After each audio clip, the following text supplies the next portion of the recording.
Viewers, آج کے اس video میں ہم آپ کو بتائیں گے کہ ہڑپا کو ہڑپا کیوں کہا جاتا ہے، لیکن اس سے پہلے آپ ہمارے چینل کو لائک اور سبسکرائب کرنا نہ بھولیے۔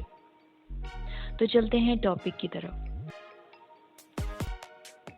ہڑپا کے کھنڈرات ساہیوال سے 25 کلومیٹر جنوب مغرب میں واقع ہیں۔ ہڑپا کے قدیم کھنڈرات کے ایک حصے پر ہڑپا گاؤں آباد ہے۔ اس گاؤں کی بہت سی عمارتیں اور دیگر تعمیرات ہزاروں سال قدیم ہڑپا شہر سے حاصل کردہ پکی اینٹوں سے ہی تعمیر کی گئی ہیں۔ ہڑپا کو ہڑپا کیوں کہا جاتا ہے؟ اس کے بارے میں دو اہم روایات ہیں۔ ایک تو یہ قدیم کتاب رگ وید کے حوالے سے اس کا قدیم نام ہری بوپا تھا، جو بعد میں ہڑپا بن گیا۔ دوم، بعض ماہرین کی رائے یہ ہے کہ ہڑپا پنجابی زبان کے لفظ ہڑپ سے نکلا ہے، جس کے معنی کھا جانے یا نگل جانے کے ہیں۔ جب اس قدیم شہر پر تباہی آئی تو مقامی لوگوں نے اسے ہڑپ کہنا شروع کر دیا، جو بعد میں ہڑپا کہلانے لگا۔ اس تہذیبی مرکز کے کھنڈرات کے بارے میں معلوم ہوتا ہے کہ یہ شہر بہت سی قدرتی اور انسانی آفتوں جیسے دریائے راوی کے سیلاب کی تباہ کاریوں کے باوجود کسی نہ کسی طور سے اب تک آباد چلا آ رہا ہے۔ جنوبی ایشیا میں ہڑپا سب سے پہلے دریافت شدہ تہذیبی آثار ہے، جو 1856 میں اتفاقاً اور ڈرامائی طور پر دریافت ہوا، جب لاہور اور ملتان کے درمیان ریلوے لائن بچھائی جا رہی تھی۔ کچھ عرصہ تک تو یہ کھنڈرات ان ٹھیکیداروں کے لیے اینٹوں کی ایک کان بنے رہے، جو ریلوے لائن بچھانے پر مامور تھے۔ انہی اینٹوں سے ساہیوال سے ہانیوال تک ریل کی پٹڑی اور چھوٹے بڑے اسٹیشن تعمیر کیے گئے۔ ہڑپا کے ملبے سے قدیم تہذیب کی مہریں اور دیگر آثار برآمد ہوئے، جنہیں مشہور ماہر آثار قدیمہ جنرل ایگزینڈر کنگھم نے بڑی تاریخی اہمیت کا حامل قرار دیا۔ جنرل کنگھم کی مداخلت پر ہی یہاں سے اینٹوں کی کھدائی رکوائی گئی، لیکن اس وقت تک تقریباً آدھے کھنڈرات تباہ ہو چکے تھے۔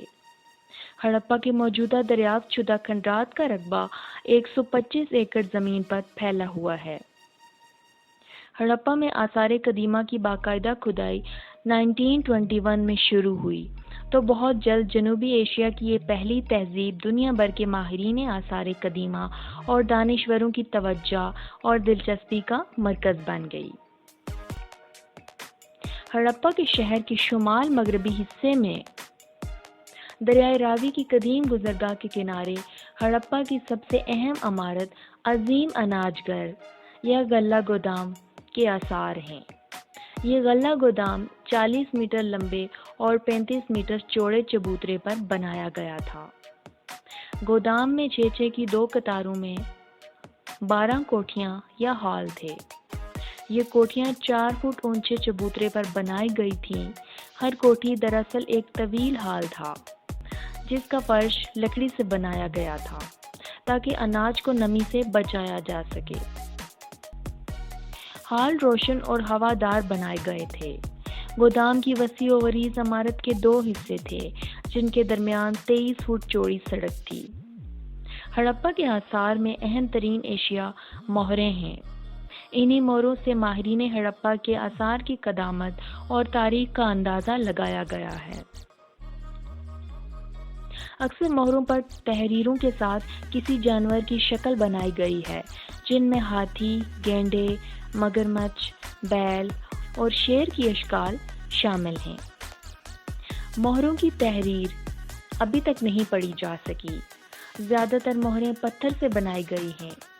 بچوں کے کھلونے جو مٹی سے بنے ہوئے ہیں، ان کی عام اشکال انسانوں اور جانوروں سے مشابہ ہیں۔ اس سے ظاہر ہوتا ہے کہ وہ لوگ خوشحال اور کھیلوں کے شوقین تھے۔ بچوں کے کھلونوں میں مختلف حیوانات، پرندے اور بیل گاڑیاں شامل ہیں۔ ہڑپا سے مٹی کے برتنوں کی کثیر تعداد دریافت ہوئی ہے۔ وہ لوگ مٹی سے ہر طرح کے برتن بنانے میں بڑے ماہر تھے۔ اناج ذخیرہ کرنے کے لیے بڑے مٹکوں سے لے کر روزمرہ کے استعمال کے برتنوں تک وہ ہر قسم کے برتن کمار کے چاک پر بنا لیتے تھے۔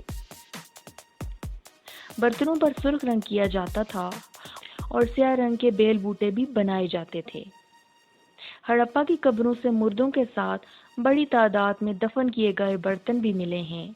مردوں کو باقاعدہ برتنوں اور ذاتی اشیاء کے ساتھ دفن کیا جاتا تھا، جس سے اندازہ ہوتا ہے کہ وہ لوگ حیات بعد از موت پر یقین رکھتے تھے۔ ہڑپا میں تقریباً 100 سے زائد جزوی تدفین کے آثار برآمد ہوئے ہیں۔ بچوں کی لاشیں مٹکوں ہی میں دفن کی جاتی تھیں۔ 1987 سے اب تک امریکی ماہرین آثار قدیمہ پاکستان کے محکمہ آثار قدیمہ کے تعاون سے ہڑپا شہر کے جنوبی حصے میں نئی کھدائی میں مصروف ہیں، جس کی بدولت اب تک بے شمار اہم آثار دریافت ہوئے ہیں۔ ان میں مکانات، سڑکیں، بٹیاں اور کارخانے وغیرہ شامل ہیں۔ آثار قدیمہ کے ماہرین کا کہنا ہے کہ ہڑپا 3 بار تباہ ہوا، کیونکہ زمین کے نیچے سے جو مکان برآمد ہوئے ہیں وہ ایک ہی بنیاد پر 3 مرتبہ تعمیر ہوئے تھے۔ ان مکانات کے صحن بڑے کشادہ اور بڑے سلیقے سے بنائے گئے تھے۔ پانی کے نکاس کا انتظام بھی مناسب تھا۔ زمین کے نیچے سے جو اشیاء یا کتبے برآمد ہوئے ہیں، ان پر ایسی زبان لکھی گئی ہے جسے آج تک کوئی نہیں پڑھ سکا۔ اس لیے ہڑپا کی کوئی ایسی تاریخ نہیں لکھی جا سکی جس پر اعتبار کیا جا سکے۔